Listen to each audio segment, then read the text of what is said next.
Hey everyone, it's Jason, and this week Atlantic Screen Connection is proudly re-releasing a special edition version of their Terminator 2 episode from Season 1. We figured that if James Cameron was allowed to re-release, why shouldn't we?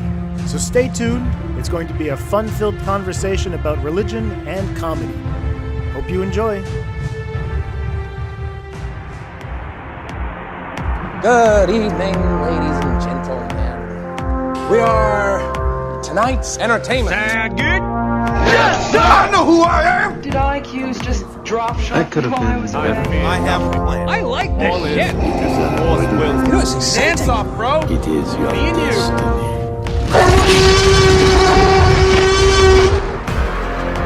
Welcome to the Atlantic Screen Connection podcast. Let the games begin.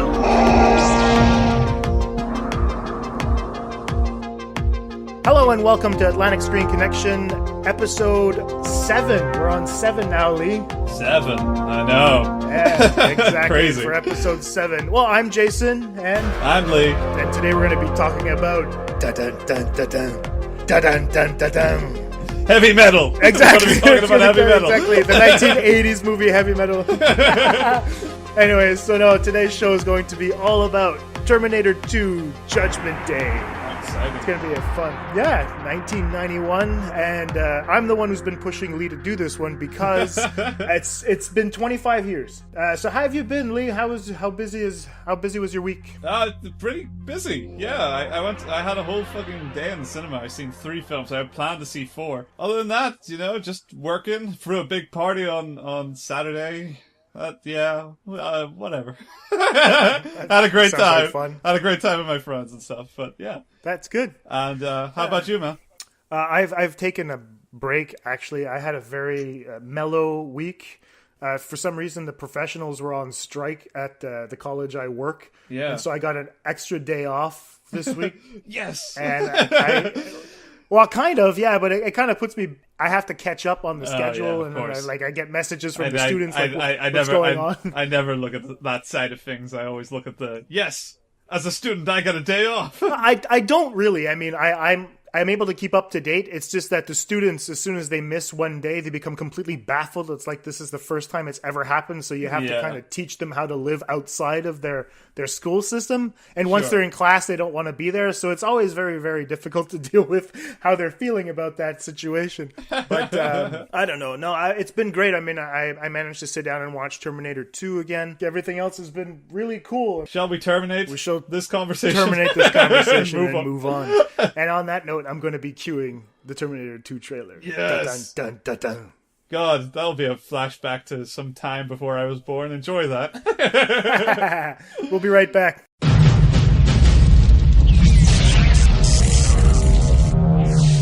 Same make. These were taken at the West Highland Police Station, 1984. You were there. Same model. Hey, Sheila. These were taken today. You have to let me see my son. He's in great danger. New mission. Once, he was programmed to destroy the future. You don't know what it's like to try to kill one of these things. Now, his mission Get down. is to protect it. Come with me if you want to live. You're really real. His loyalty is to a child. Who sent you? You did. 35 years from now. And his enemy He's a Terminator like you, right? Not like me. is the deadliest machine ever built. Can it be destroyed? Unknown. This time, there are 2. Terminator 2. You just can't go around killing people. Why? If you thought you had seen it all, look again. Stay down! Go! Now! We gotta stick together!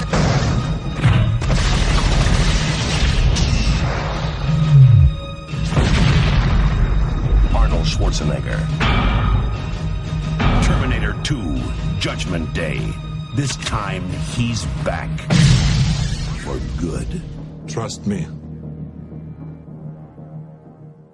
Welcome back, everybody, to the feature film discussion portion where we're going to be talking about Terminator 2 Judgment Day, a movie that came out in 1991 starring Arnold Schwarzenegger, Linda Hamilton, Edward Furlong, and was directed by James Cameron.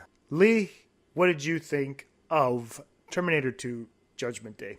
As a general introduction, I suppose. What's to say? It's when you're raised so young, and this is like one of the first big blockbuster action films you're allowed to watch, it's hard to separate that nostalgia from the actual narrative presented, the film itself. But I watched it yesterday for the first time in maybe a year, because I see it all the fucking time. But it's the first time I actually sat down and watched it start to finish and really fucking give it the time of day. And right. Man, it deserves classic as a moniker. It's just, even if you were to look at it purely objectively, it is bizarre. It is a weird fucking film. But if you take away that objectivity and just look at it as an action film, or as I prefer to look at it, as a comedy, it is non-stop fun, thrills, one-liners, brilliant visuals, super memorable characters. It's got everything going. There's no reason not to like Terminator 2 on some level. Yeah, I agree with you. To me, it is a classic, and it'll always be a classic. Yeah, it's the magic. It's the magic of movie making bottled. Oh, yeah. It's got all the things you want. The movie to me is a very personal movie. It's a movie that my father took me to see in the movie theater. Yeah. It wasn't the first movie I went to see in the movie theater, but it was one of those movies that I remember seeing the trailer on television and going like, wow, what is that? And I looked over to my dad and I was like, can we go see that? And he looked over at my mom, and my mom said, well, if you go with him, it's okay, because this movie's rated R. And I was 11 years old when this film came out. Yeah. And I remember my dad was like, all right, well, do you want to go tonight? And I was like, yes. And I remember he got me popcorn. I think we were with one of his friends, too, because my father used to do a lot of martial arts when he was a bit younger. And black belt, man, the guy's a ninja. Is fantastic. And wow. And so that's it. I think one of the guys that from his dojo came with us, and we sat down and watched this movie. And I loved the fact that I wasn't supposed to be there in the first place because of my age. Yeah. And I love the fact that my dad didn't care. I think my dad was just like, yeah, all right, the kid wants to see this. I like Arnold. I've seen the first Terminator. Let's see what the hell Arnold's been up to. And I mean, Arnold was on full swing at this point, right? Oh, yeah. Yeah, Terminator, then you got, I think it was Predator came out at the same year as the Raw Deal. And then after that, you had Total Recall. Arnold was everywhere. There you go, Total Recall. That was the one I was looking for. And I just remember sitting in the movie theater in complete awe of what the hell was going on screen. I remember how intense the sound, the Terminator's foot crushing the skull, like that first image, that like boom, that crushing sound. I remember it giving me a shock in my chest. That's how vivid that memory is. Right. I was like, holy shit, what the hell is this? And then when the Terminator turns and he starts shooting at the camera, I was like, this is amazing. And so, yeah, I still watch Terminator 2 as the child I was. Yeah. And it was difficult, kind of like, as you grow up, you watch it again and you're like, oh, there's a mistake there. But I try not to pick it apart because I like the movie so much. One thing that's always baffled me is I remember my father getting me toys. I had an Arnold Schwarzenegger toy, and I had also the T-1000. That was always a weird sticking point for me too. It was odd to me because I'm like, how are they manufacturing toys for a rated R film that kids aren't even allowed to see? Yeah, exactly. Like Terminator 2, I must have seen it when I was like 5 or 6 because I can't have been very old when I saw my cousins with Terminator 2 toys. Hanging around the room. They had the fucking that action figure of Arnie as the Terminator with half his face removed, that's the one I had. Yeah, that one. that must have been huge, because I know a number of people who knew a kid who had that toy, and my cousins were a bit older than me, but they had that fucking terrifying robot man there, and I knew already what the film was that it came from. So I mean, obviously I seen this at an incredibly young age, but I mean, right. Well, you know, I haven't killed anybody yet, so I mean, it hasn't affected me too badly. No, man. I mean, like, to me, it was great because I could associate to the kid that was on screen, right? Edward Forland's character, John Connor. Yeah, that little bastard. Like, holy, yeah. At the same time, yeah, but at the time, it was really interesting to see how a child would interact in that type of world. Yeah, it definitely. I could have my own Terminator. This could be my buddy comedy. Yeah, you could be mine. But for the sake of the show, I wanna get into it to see a little bit of what's going on in Terminator 2. Yeah, I need somebody to be pointing stuff like this out to me, because realistically, I sat down, I watched it all, I ticked a bunch of boxes saying like, yeah, they went for that theme, yeah, they went for that theme, tick tick. But I never really got to anywhere conclusively. I didn't really, from that sitting, I was just like, yeah, they tackle things, but at the end of the day, whoa! Did you see that line with the fucking your foster parents are dead? Wow, that was brilliant.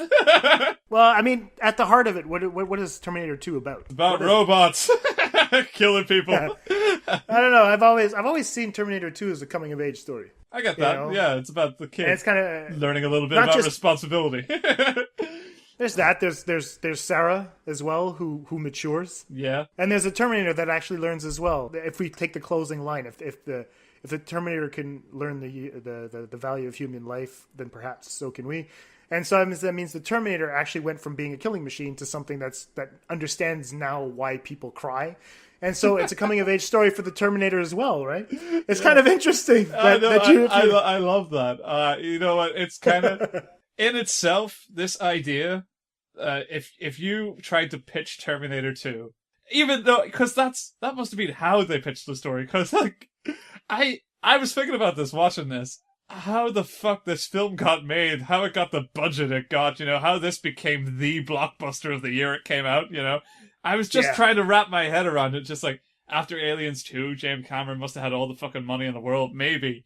But even still, he has to be greenlit by somebody. And when somebody says, okay, I want to take the concept of the Terminator, I want to make it into like a kind of comedy, and also the Terminator is going to be a good guy, and he said we're going to team up with a teenage kid, and they're going to be bam, bam, bam. We're going to shoot down police copters. It's going to be a new Terminator. It's scary. It's going to sell toys. It's like, wow. I don't know, man. I mean, James Cameron. It sounds like a parody. It sounds like a parody of the first Terminator. It sounds like a parody of sequel ideas. But it works. It's brilliant. It's something that could have only have happened in the fucking early 90s. I'm eager to see how you break this down as a comedy, because I've never ever even thought that it could be a comedy. To me, I've always looked at it as have to be kidding. It's one of the funniest films ever made. Listen, man, I'm the kind of guy that sits down to watch horror movies, which I never do, because to me, I'm like, oh, that can be real life. And when I watch Terminator 2, I still have that approach where I'm like, okay, I have to be prepared. There's going to be robots from the future one day. The fuck? I agree. It's definitely a reading. It's definitely in there, and there's nothing wrong with that. But I mean, Arnold Schwarzenegger's performance in this film is like comic gold. He is like, for example, a really early character scene with him. He obviously, right, the bar scene is brilliant, start to finish. He walks into the bar, he's a Terminator, he wants some clothes. The idea of that, the concept of that scene is brilliant, but also brilliant in the way it introduces a lot of the character's functions, a lot of his invulnerability. When he gets into this fight, we see exactly what he's impervious to by these bar guys. We see how exactly how strong he is. It's brilliant. Mm-hmm. It's brilliant setting the groundwork for us knowing where we stand with this Terminator. But at the same time, the concept of him walking into the bar and beating up a bunch of hicks for clothes, that's funny in itself, but it's the final action that he goes up to the bar owner with the fucking shotgun. He just swipes it off him. He just takes it away from him. And then, as if that weren't enough, and this is before his read-only mode is switched off, He takes the fucking sunglasses out of his pocket, puts them on, and gets on his motorbike for that cool shot and just drives away. Why? Why? Just because it's cool? Just because it's badass? Yes, and that's okay. But it's funny. It's brilliant, and it's funny, and we have to laugh at it because otherwise we take that scene seriously. It's ridiculous. Well, I don't know. Yeah, you're right if you point it out that way, but at the same time, I figured, you know what? Fuck it. I think the glasses, he needs the glasses because the last time we saw the Terminator are on those photographs, and he's actually wearing those glasses. So it's part of the character. He's not going to walk around just with nothing on his face. So to me, it was just an assembly of the character. To me, that scene is exposition. You get to understand what the Terminator is about. But it's also an assembly line, right? Yeah. It's him basically building the rest of the persona that he needs to have. Definitely. You're right. Absolutely. I get the context. It makes sense. But to me, it's just one of the... I mean, that's just the opener. I have a million and more funny things to talk about this film, but let's get into some real criticism. You have some points to be making. I'll let you talk. No, it's not real points. I mean, to me, like when I'm watching a movie like Terminator 2, I try to pick up on what's going on at the time, you know, in the historical context and whatnot. And I try to compare it to this is the second movie, right? Yeah. And it's arguably the best in the franchise. If anybody comes out and says to me, "Oh no, it's not," I'll be like, "Okay, we have to sit down and debate a little bit," because Terminator is a fun B movie when you watch it, and you're like, "Okay, it's attacking a specific theme." I mean, 1984, you're like the Star Wars project that was there, you know, the Russian ICBMs, or sure. You know, there's all these technological things that are going on around the world, especially in the United States, where everyone's kind of freaked out about technology at this point. They don't know what the fuck they're doing with it. Yeah. And so it's on people's minds that, you know, technology can be used for real terrible shit. And to have that kind of materialize and epitomized, if I may, in a walking death machine that is going to come kill you is kind of an interesting concept. It's like, okay, let's take everybody's fears and then like personify it in this robot. It's amazing. I think something that people love about the first Terminator, besides it being sort of a short, perfectly executed stalker horror film in itself as such. Right. Just the idea that somebody ran with the concept of personifying something as a giant, unkillable death bot that follows you around and to make sure the future has no hope. What a concept. There's a reason why the Terminator franchise still exists. It's because off the back of that one idea, you can tell a million hilarious or serious stories in whatever direction you want. Even making the story less about the monster we create, but more the monster that we are already. Right. Yeah, you know. Taming Frankenstein's monster. Yeah, exactly. You know, and we'll be able to use these technological advances in order to protect ourselves from technology. Whereas Terminator 2 tries to tackle larger themes, in my opinion, but he tries to look at it a little bit differently. You know, the idea of having a new generation of children that are going to understand technology and be able to build lives around it and learn to manipulate it as well, right? So it's kind of interesting how Cameron decides to kind of switch that around a little bit, kind of even subvert some of the motifs that he had created in the previous Terminator and try to go forward with that. I thought it was fun. In my opinion, this is where like James Cameron's themes, or I should say motifs, start to really take shape. And I think that's what most of James Cameron's appeal comes from, is that they're very distinctive and people can get attached to those things because they're like, this is clearly dark, this is clearly light, I'm supposed to accept light and not like dark. By clearly distinguishing what even Terminator 2 kind of messes around with it, but you know, telling us what the messages are flat to your face, you know, that's a huge step for James Cameron, realizing what would work best for him in his career is just being surface level, you know. He plays on people's beliefs and stereotypes. You know, when you walk into a movie theater, people are going to be like, okay, they walk in with what they believe and how they perceive the world.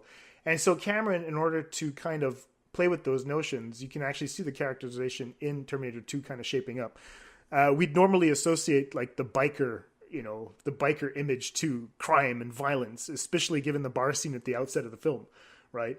And don't forget that he's also designing this movie for the people that have seen the previous Terminator. So they're like, oh, it's the bad guy. In 1991, even the guys inside the bar, you'll have the tattoos, the long hair. And so then you kind of contrast that directly with the police officer who Cameron, so funnily enough, sets up where you see the car door pull up when he's going to see John's foster parents. It says to serve and to protect right there. And you're like, okay, so the police officer is supposed to serve and to protect. So we have this biker guy who's supposed to be an enemy. He's searching for John. And then you'll have the police officer. So we're immediately put in a situation where we're like, okay, so the police is going to be the good guy, and the biker guy, because of the previous movie and because he was beating the shit out of bikers, he's going to be the bad guy. And then Cameron twists that in the hallway scene, which is kind of fun because I love how he uses the hallway scene as this, we're like John. Do I go right or do I go left? We don't know yet. And John's in the middle. And so you're like, this is the only place, this very narrow hallway between the belief systems that we're going to be bringing into that situation. And Cameron, he literally uses the visual. You can go left or you can go right. There's no other way to go. And I think that in Terminator 2, with that hallway scene, it shows us exactly how Cameron has used that trope to kind of populate the rest of his movies. Yeah, that makes sense. It's picking two big things to fight off each other one at a time, cramming them into a corridor, making you pick a side, and that's pretty clear. That's a pretty good way of reading them. But I mean, it was just a fun way of looking at Cameron's career and how he's built a career on using the same types of, motifs. I think Titanic is the epitome of Cameron-ness, I'll call it, where you're going to have like he actually plays it on social classes where you'll have the rich that is going to be mingling with the poor. Exactly, rich versus poor. And it all culminates in the sex scene being completely juxtaposed against the iceberg. So you'll have the merging of the classes in a sense, because they're both being bullied in a way. And then after that, they're going to have sex. These people come together in this place where it's extremely hot. And then you contrast that with the antagonist, which is going to be the iceberg, which is completely cold. Right, so you have this hot versus cold going on, and the cold is supposed to represent someone like the Billy Zane character who can't necessarily, he's immovable in his thought process. I was just thinking of Billy Zane's character, and it's like, well, there's the real villain. Maybe because he's a cold bastard who jumps onto a ship before women and children. What a prick. Exactly. It's the immovable object, right? It's the thing, it's the main antagonist, The iceberg will be an outside manifestation of how Billy Zane himself can't necessarily be moved to think differently. And so it's really... I just love that character doesn't have a name. He's always Billy Zane. Yeah. And at the same time, I mean, if you look at how the iceberg is shot, the idea that, you'll have systems of classes, the 1/8 is out and then the 1/8 is underwater.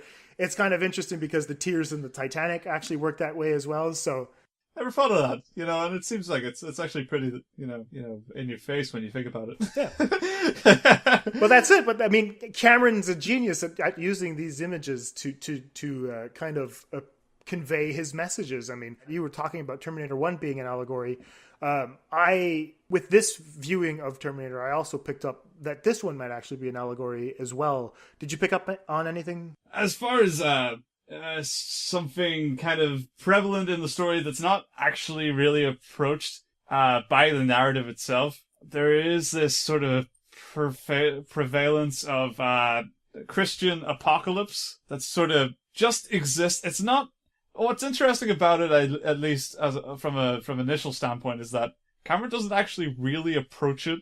Okay. As far as outright address it, he focuses more on like humanity as a whole, and where they stand and the decisions they make, But at the same time, the film is littered with iconography and throwaway references to everybody's favorite Bible book, the Book of Revelation. Yeah, with the apocalypse and all that.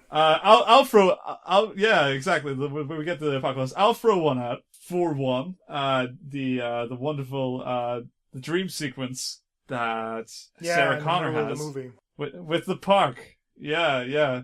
And I thought like it was the first time I caught on to this yesterday because I was paying attention, but I mean, it's an apocalyptic vision. That's kind of plain sailing as far as that's concerned.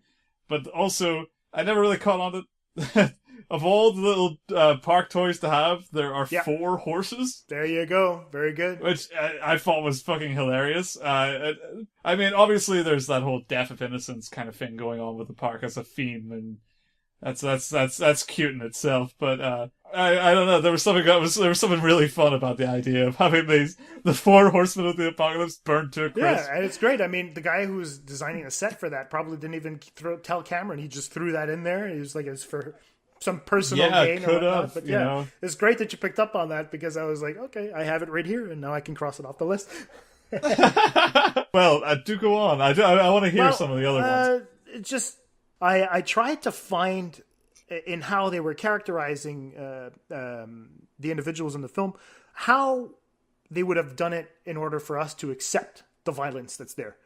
And it's kind of funny because what I picked up on early was the fact that John tells the T-800, you can't kill anybody. And I was like, okay, that's kind of interesting. Yeah. He can't kill anyone. So he's programming him to do a specific thing. And if you look at the Bible itself, I thought it was kind of funny that, John Connor's initials happen to be JC. And so I was like, okay, so if John Connor is Jesus Christ and he's the prodigal son, the Messiah, so that means, does that make Arnold one of his disciples? In a sense, it seems to be that way. And it also turns Sarah into a disciple as well, because she needs to protect this guy who's going to eventually be the leader of men the way that Jesus was as well. And so I started looking up Bible references, and I fell on one, and it's Matthew 19:17-19. And I'll just read it for you just for fun, and then we'll actually be able to pick it apart and how it applies to Terminator 2. Go for it. And so it says here in Matthew 19:17-19, "Why do you ask me about what is good?" Jesus replied, "There is only one who is good. If you want to enter life, keep the commandments." "Which ones?" he inquired. I didn't bother looking who says which one.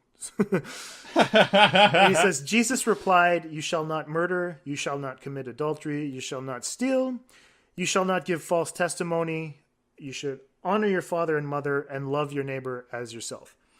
Now, if John Connor is the Messiah and he instructs not to kill, then that turns the Terminator into a born again, which is kind of interesting when you get the imagery with that. But it also kind of gives us that contrast I was looking for with the T-1000, who kills, who impersonates, he lies. Basically, he impersonates the foster mother. So he steals identities. And so it's kind of interesting because it would be some form of adultery, but it also is the idea of dishonoring father and mother. Even if they're fake mother and father, it's dishonoring them as well. You shall not steal. Well, he is committing identity theft. He says, "Hey, that's a nice bike." And he kind of steals the motorcycle away from that guy. And, get out. But I mean, steals a helicopter. I mean, the Terminator itself, the T-800, does steal as well. He steals a car and he steals a truck at one point, but but he learns how to use the keys, right? He's not just using his fingers to start things. And so we will have the Terminator who does the T-800, who does his best to keep the commandments.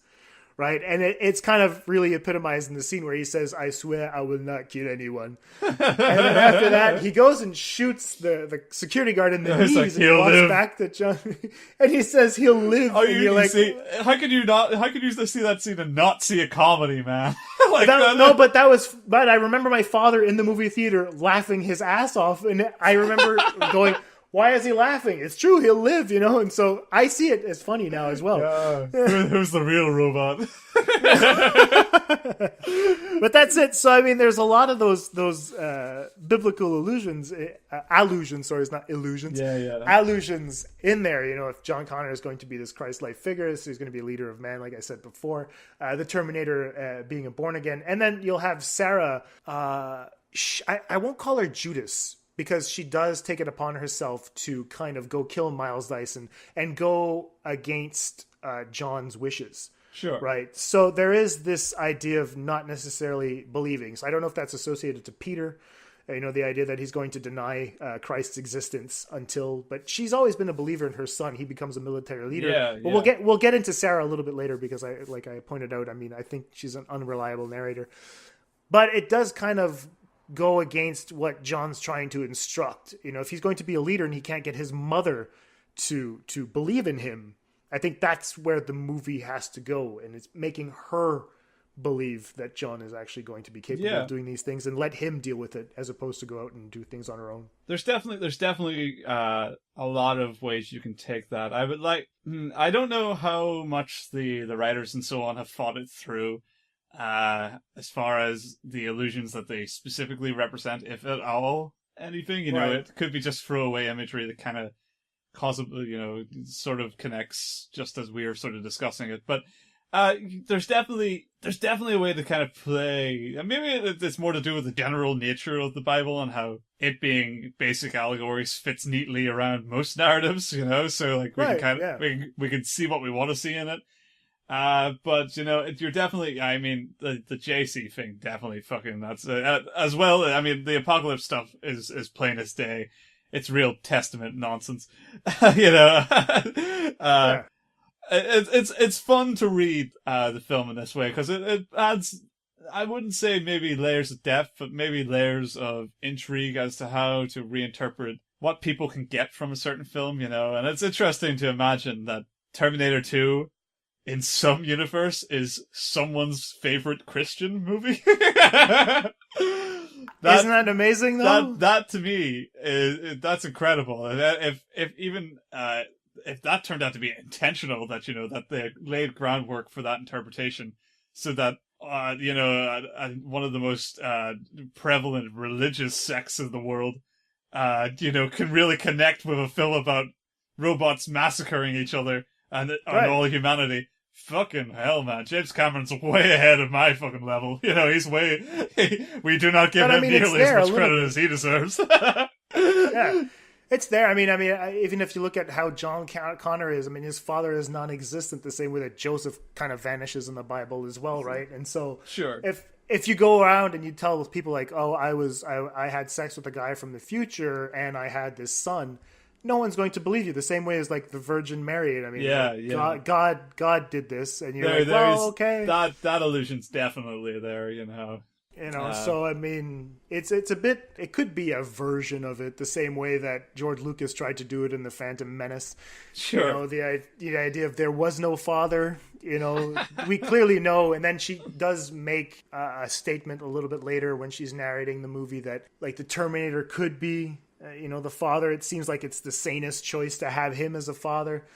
And even John has never met his dad either, right? He's just this absent, omnipresent thing that Sarah mentions occasionally. Sure. Right? Yeah, no, exactly. I was trying to go through that and be like, oh, this is kind of neat, that he's trying to create. There's this story of creation versus this apocalypse, the story of destruction going on in Terminator, to go with those contrasts that I laid down a little bit earlier. Yeah, there's definitely something there. Somebody, if they haven't written it already, should probably get on the Terminator as religious text thesis. I'm positive it's out there. I didn't bother looking it up, So yeah. This isn't anything new, and I don't even try to I'm not even trying to say, hey, I came up with this new idea. Movie's been out for 25 years. People pick this apart. I kind of picked up on something that, like, because we're talking about the apocalypse, because we're talking about these people, making up history as they go along and time travel and whatnot, I found myself paying attention to Sarah Connor's narration. Yeah. And I thought it was... You know what? This is the first time, this setting was the first time I ever really noticed it. I knew it was there, kind of. I know she introduced the film, but I never realized that it's not just one hit and then it's gone, it's throughout every sort of major scene. But yeah, so Sarah Connor is kind of an unreliable narrator. I'll just read the first narrative portion when you see the the cars disappear, and then she starts narrating when you see all the skulls. And it says 3 billion human lives ended on August 29th, 1997. The survivors of the nuclear fire called the war Judgment Day. They lived only to face a new nightmare, the war against the machines. The computer which controlled the machines, Skynet, sent 2 Terminators back through time. Their mission to destroy the leader of the human resistance, John Connor, my son. The first Terminator was programmed to strike at me in the year 1984, before John was born. It failed. The second was sent to strike at John himself when he was still a child. As before, the resistance was able to send a lone warrior, a protector for John. It was just a question of which of them would reach him first. Now, I like that opening, but if I pay close attention to it, it takes the stakes out of the movie, because if Sarah's around to narrate, then the mission was okay. Yeah, well, that's true, definitely. And not only that, we see John on screen. There's no real stakes, because if you look at the movie itself, had they started with the young John, and you keep your stakes, but by showing him in the future that is kind of shitty, it's probably a future they're trying to prevent, which is probably what someone's going to write in the comment section. Hey, dickhead, they're trying to prevent that future so that John, So yeah, no, I get true. it. I get it. The film doesn't lose anything by including snippets of the future that we're doomed to have. Yeah, but you're right. You're right about the Sarah Connor thing. She's not in that future. No, she's not.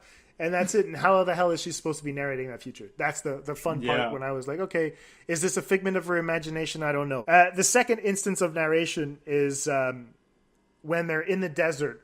And so she says while she's, I think she's manipulating a gun. She's fixing a gun at this point. She says, watching John with the machine when they're playing the high five, it was suddenly so clear the Terminator would never stop. It would never leave him. It would never hurt him. It never shout at him or get drunk and hit him, or it'd say it was too busy to spend time with him. It would always be there. It would die to protect him.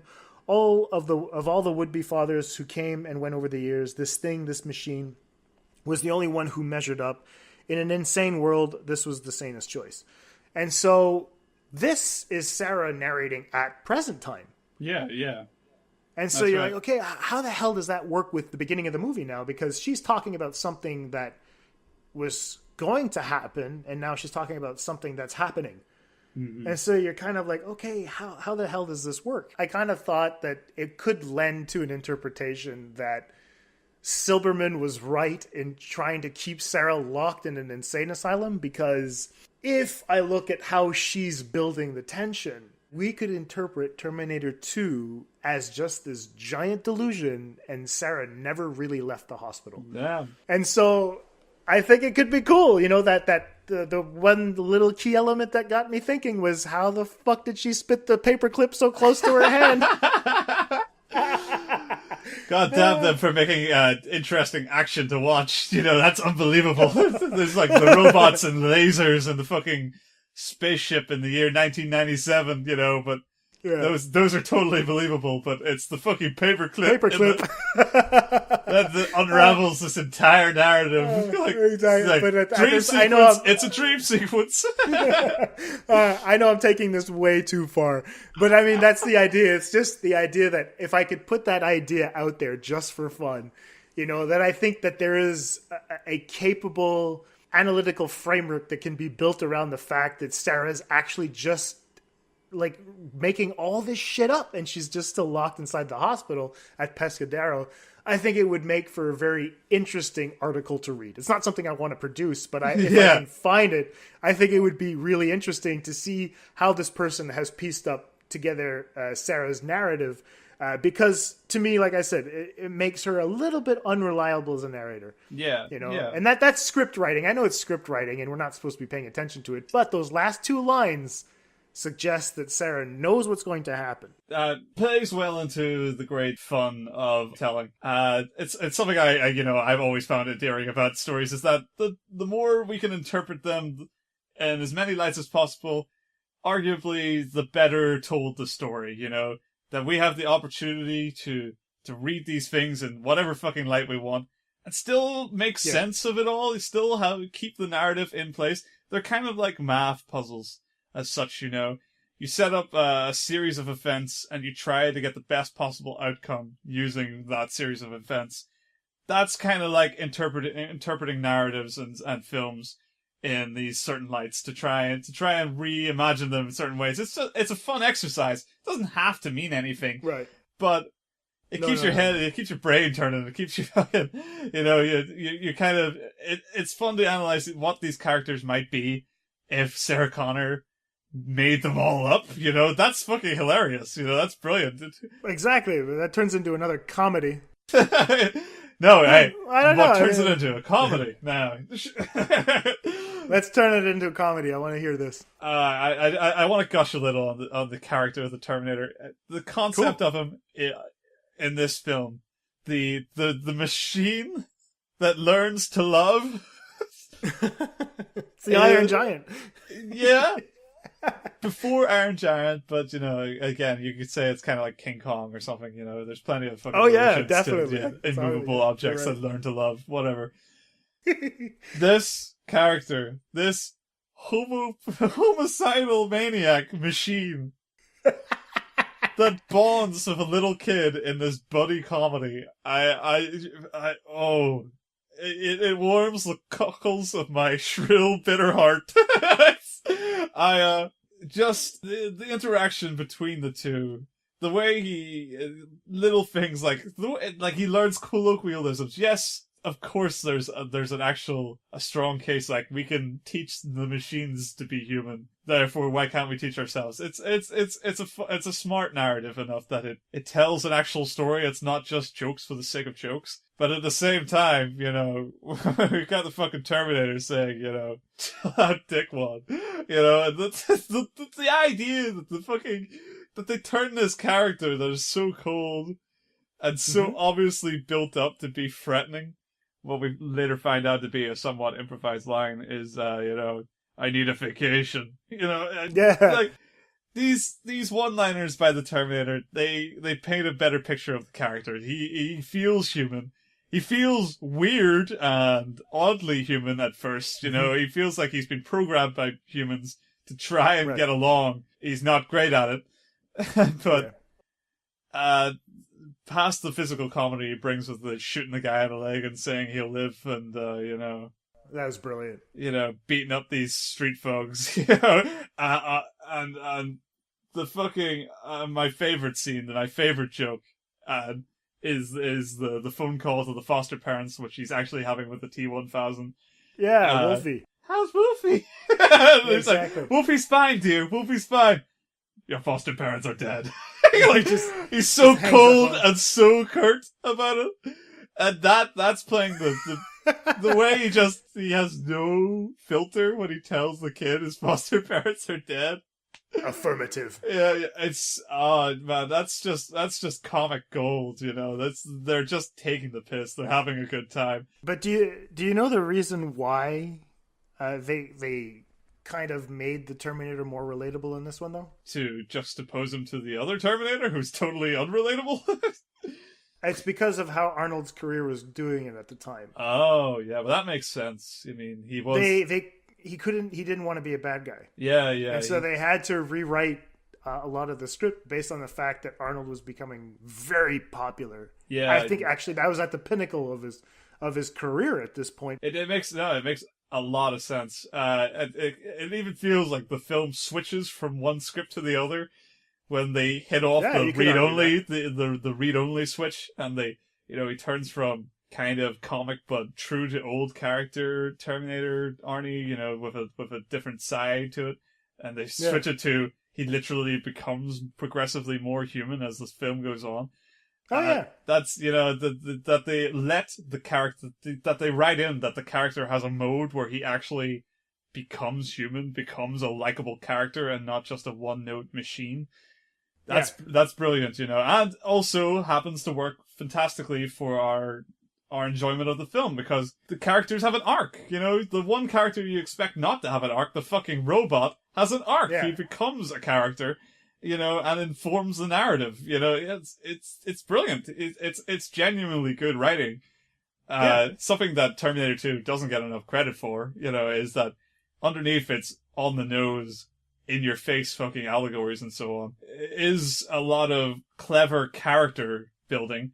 I mean, I would argue it makes a misstep with John Connor. He's too unlikable. At first, he is literally an unrepentant dick. You know, he robs from fucking bank machines. You know, like, and I get where it fits in that he has this manipulation of technology. Fair enough. You know, it plays into the overall theme of the story for his character, but as a human being that we're supposed to support, he is detestable. You know, his attitude to his foster parents is wholly unreasonable. He does sort of redeem himself by actually checking in and letting them know that he's okay, even if they're dead. You know, there is a sort of redemption there on that side, but not nearly enough that the fact he kind of blows them off hard, won't take any responsibility, and hates them for the sheer fact that they're, you know, his foster parents. Yeah. We never really get a strong conclusion to that feels any stronger than, thank God he gets his real mother back, even if she's a bit of a crazy person, and their arc together is interesting. Definitely, you know, the way they progress into something of a real relationship after he, you know, outright doesn't trust her or like her, and she just can't be the mother he needs, because she's dedicated to the cause of preventing this horrible future. You know, she's a soldier first, a mother second. The way that they unite that story to make that work, their relationship work, is a great story arc for them. But we never get any closure on how much of a prick John was before the action kicks off. So but he's a whiny, mopey little shit the same way Luke Skywalker was, right? And the motivation that he needs to be able to leave home is the same way that his foster parents are dead, the same way as Uncle Owen and Aunt Beru die, right? He'll leave with the Obi-Wan character, which would turn out to be the Terminator, I guess, you know, and then they'll have to go get Sarah, which is going to be the true mother. So, I mean, these are things that we've already seen before. Yeah, I don't think it defends the fact that he is a kind of an asshole. They step it up in a way that, I mean, Luke Skywalker didn't steal, you know? Luke Skywalker... Okay. You know, he didn't make a point of being an asshole to his... He might have moaned that he didn't like his life. It's more about his life on that planet that he's against. But I think, but in the context of the time in which he was put on screen, you'll have the whole other counterculture with grunge and all that stuff, and hair metal coming to an end. So it fits in. I get with it. I see where kids, teenager kind of that is going to be there. So to us, he might seem like a fucking asshole where you're just like, hey, shut the fuck up and I'll bitch slap you. But in context of society, what we're seeing on screen is kind of the beginning of a Dirty Harry type character. You know what I mean? Sure, yeah. No, I get that. I understand it. It fits for how troubled he is, but I don't think it really plays into his character as much as they initially intended. If he was going to be an asshole outright, we don't really pick up on it a lot. We don't really see any change there. He just continues to be the brat in lesser forms. Yeah. As he goes on, but you know, he's usually from that point pretty understandable for why he's against his mother or the Terminator or the scenario, you know. Oh yeah, definitely. But, you know, we never really address why he's such an asshole from the start, and that kind of lingers with the character. I get the counterculture thing. I mean, he's the on-screen version of Bart Simpson. I mean, there's a comparison there of that time. For its time, maybe fine. Interesting, we have these characters, but in the bigger picture of things, the other characters hold up a lot stronger than he does.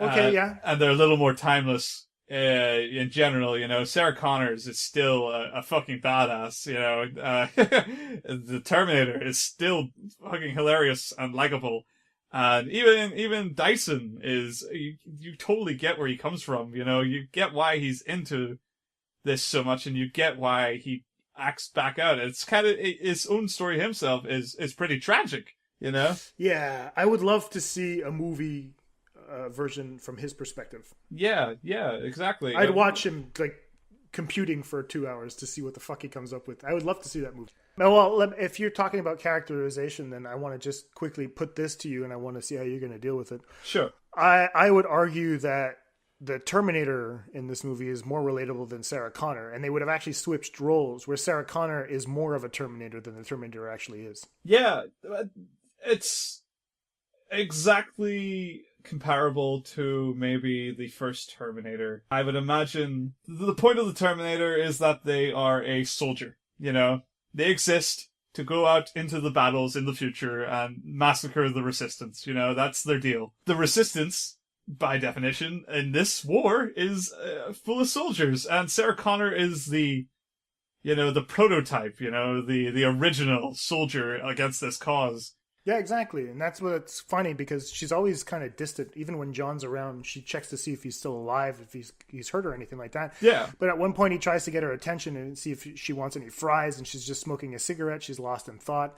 Then after that, when the Terminator is actually repairing the car, he's literally fixing something while she's preparing a weapon that's going to take someone's life. So he is actually looking to repair, and she is actually looking to terminate at this point, right? And so you have these ideas that they switch throughout the movie.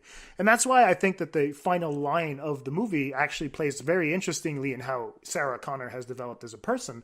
And when it says, because if a Terminator can learn the value of human life, maybe we can too, she associates with people. But at the same time, I think that she is the Terminator. And the reason why she learns the value of human life is because she spares Miles Dyson. Yeah, it's true. She is incapable of taking his life. She realizes at that point, and that's where her arc actually kind of culminates, because she becomes a protective force, the same way as the Terminator becomes a protective force towards John. It's no longer about her. It's about John himself. And so her voyage as a Terminator kind of ends when she puts the gun down. She says, shush, shush, shush. She decides not to destroy the family. But it's kind of weird, because she switches back after that once the Terminator is finished taking his arm off and telling Dyson about Judgment Day. And then she's sitting on the table, and she's gone back to her completely nutty self with the hair in her face, smoking a cigarette. And she's just so fucking... She's an asshole to Dyson after sparing him. I mean, I find that it was misdirection in my opinion. But really, did she go back into Terminator mode after that? Is there was she idle for a certain time? That's I see the comparison I would imagine is just that. Yes, she becomes a version of Terminator, much like there are two versions in this film that are plainly addressed, But the point is that at the end of it, she is still human, she can't take a life that ultimately destroys a family, because then she's no better than the machines that she's fighting against, It makes sense that she embodies a lot of what makes Terminators, what makes them great soldiers, but if she weren't somewhere closer to the human side of thing, I feel the story would lose a lot of... I mean, if we had 3 machines all trying to learn what it is to be human, there would be a hard... The only one we would have left to root for was John Connor, and he's a prick. Right. T-1000 is definitely the element that keeps the plot moving forward. And so that's why I think the exploration of what it is to be a robot and the exploration of what it is to be human is kind of put on, again, I say, like opposing spectrums, where you're going to have characteristics that are human-like that are going to be lumped onto the Terminator, and then you'll have characteristics that would be cyborg-like or robot-like that are lumped onto Sarah Connor, and then John's going to be caught in the middle trying to humanize them both again, right? To find the empathy that is going to actually bring these two people together to work as a force, because we need these two elements in order to defeat the new threat. Definitely, yeah. Right? So we're back again, in my opinion, at the hallway sequence at the beginning of the Terminator 2 movie. Sure, yeah. Definitely, so, yeah. It was kind of an interesting thing. What about a throwaway summary line for this line of thought, War makes machines of us all. I like that. We can keep that. That sounds like it could be in a James Cameron film. It's so fucking in your face. On point. Ugh. But yeah, there's definitely something there. Anyway, let's do some wrapping up, some final quick fire thoughts. Oh, well, I've seen this movie so many times that I can point out all the mistakes in it now. Like in terms of editing and things like that. And I'll just name a few if you guys want to go out there and see. It's kind of funny. When the Terminator is at the beginning of the movie outside the bar, the one that you talked about earlier where he goes to get the sunglasses, there's a lot of editing. There's one editing error there, which is kind of funny because you'll get a front shot.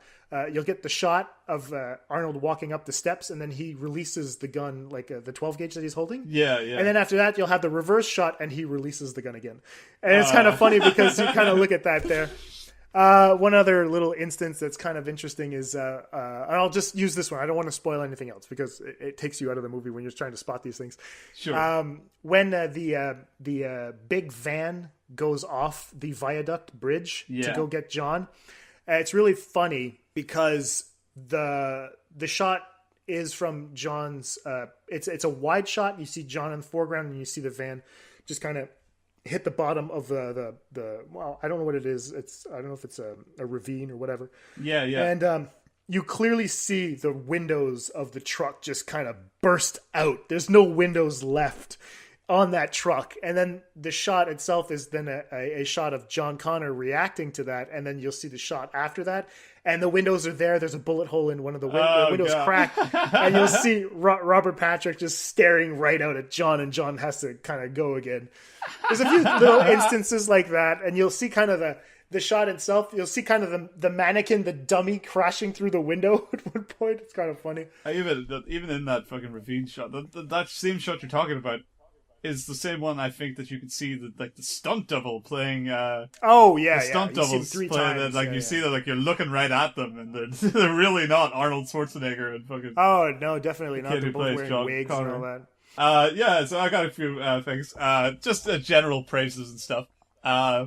One is the opening with the models looks fucking great today.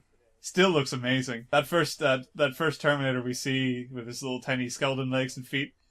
Oh yes, definitely. Yeah, he's creepy as balls. But even the model ships and the explosions and the interactions and the fight between the Resistance and the Terminators, it looks incredible. They clearly just had a fucking ball putting it together. It didn't even fit into the story. They just wanted to go let's make some action, let's do some space shit. It's great. I loved it. I have one little thing that I'd like to mention. I forgot to mention it during the recording, and I was like, in terms of characterization to show you the Terminators, we were talking about this before the show, and I had mentioned that the way that they appear, the two Terminators, is very indicative of how you can interpret who they are, or how they're built. So Arnold itself, the T-800, appears between two trucks, right? These two really sturdy type things, as heavy metal trucks that are kind of going to be difficult to move. The Terminator himself, the T-800, is going to be a very slow-moving thing. It's going to be a very heavy thing. It's very heavy-duty. And then when you juxtapose that on top of Robert Patrick's, the T-1000, he appears in the middle of a chain-link fence, which is something that's highly malleable, and it kind of correlates to the liquid metal aspect of him as well. So you'll have this idea of sturdy versus malleability in where they appear in it's the just film. A really simple image. Yeah, no, it's just it's a simple idea. Their structure and their the base of the action that's going to be based around them. That's just a cool idea. I like that reading of it. I don't know. I don't know if they thought about it, but anyway, when I was watching it, I was like, "Hey, look at that! That's kind of interesting." So, Jason, would you recommend Terminator 2 to audiences? The Terminator 2 to me is a 5-on-5 movie. This is a classic. I mean, to me, it's just a fun childhood memory of mine. It's nothing that I'm going to. I'm not going to criticize it. It's on another level for me. It's an untouchable film for me. I love it very, very much. It does, in my opinion, stand up as a Hollywood blockbuster. In the same lines as Jaws is a classic or something like that. It's just one of these monuments that stands out in film history, and it does stand out in film history as much as it stands out for me as a child walking into a movie theater and just being blown away by what's actually being portrayed on screen. It's one of those movies that you're like, oh my God, they can make this? This is what they can do? This is amazing. And so, That's a brilliant way of thinking about it, When it comes to cinema, what kind of wish fulfillment do you want? When you want to see imagination recreated on screen. Terminator 2 is a fantastic example of what can be done for a load of money to a bunch of batshit crazy people. I would be the same, man. Purely subjective of course, in that it is a nostalgic film for me. It's one of the earliest big action films. Like, I remember reading the book on fucking special effects in primary school.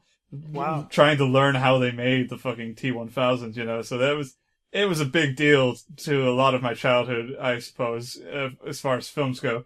But, it's not a matter of giving it a score to me. It's just a matter of saying, if you've never seen it, should you watch it? And it's just, I can't think of a person who shouldn't at least check it out. You might have your different thoughts on it. You might think it's too long. You might think it's too predictable. You might hate its preachy ass messaging. You might not find the action all that riveting. You might not think Arnold Schwarzenegger is a great actor, and you might think it's just a high-budgeted B movie. And you'd be right in every regard, but at the same time, it's still just a marvel of cinema. It's one of those things. It's just something that exists that doesn't exist quite as good in any other form. And deserves to be seen and recognized as the classic it is. Obviously, it gets an A+ if we're doing scores, but yeah, objectively, you owe yourself, I mean, if you're really one of the people who have never seen Terminator 2 somehow, then you really owe yourself a watch, but definitely. If you are, I don't care if I overhype it. Yeah. What much more hype can you do for a film that's 25 years old? I had one last little thing for you, and I thought it would be just funny. The late David Foster Wallace was kind of ahead of his time in pretty much everything that he had been doing, and it's kind of funny because after seeing Terminator 2 and understanding how everything that the production had to go through in order to create the T-1000, because you brought it up. Yeah. It was funny because I'm going to paraphrase what he said, and it was kind of funny because he explained basically, he says, for a film that talks about people's over-reliance on computer technology, it seems somewhat incapable of following its own message. Yeah, of course. And I thought that was genius on Wallace's part to actually pick up on that and be like, oh my God, these guys spend so much money on technology, but the message of the movie is don't spend too much time on technology. Don't trust those cutting-edge machines. So anyway, my name is Jason Michael. I want to thank everyone who's been tuning in to listen to the shows. If you guys would be kind enough to send us a little review on iTunes or interact with the tracks on SoundCloud as you've been doing so far, I want to thank you all for doing that. If you guys could give us a review, that'd be great as well. And I'm going to put that over to Lee. And you can find me on @BigPictureReviews on Twitter. And also you can check out my website, bigpicturereviews.co.uk. So if you want to see some interesting reviews that, we're not going to touch on, there's stuff there for you. Again, I'd also like to say thanks to everybody who's been sending me messages and so on about the show and about just everything. They've been super accepting of us in this critical circle, and also it's been pretty good. Yeah, I really appreciate that because I'm at base level. Effort here, so I appreciate it. I'm getting by on this. So I will also. Jason does a good job being the hype man and saying check out the show and all, but I'll put in my 2 cents. Do look us up on SoundCloud and leave a comment, and if you disagree with any of our Christian allegories, please say something about those, because I would fucking love for somebody to know better, because I am not Christian for a start. So and B, good at working out these allegories. So having a little input would be wonderful at this point. Yeah, so what did you like? Tell us what you guys thought about Terminator 2 as a classic. Did you guys see it when you were kids? Did you watch it last week? We really want to know what you guys thought about the film and about this podcast. All right, so that's it. That's enough. We have nothing else to say. We want to wish you all a good and happy day or night or afternoon, depending on where the hell you guys are listening to this. We love you all. Thank you very much. And that's bye-bye from me. Thanks, guys. Take care. Bye-bye.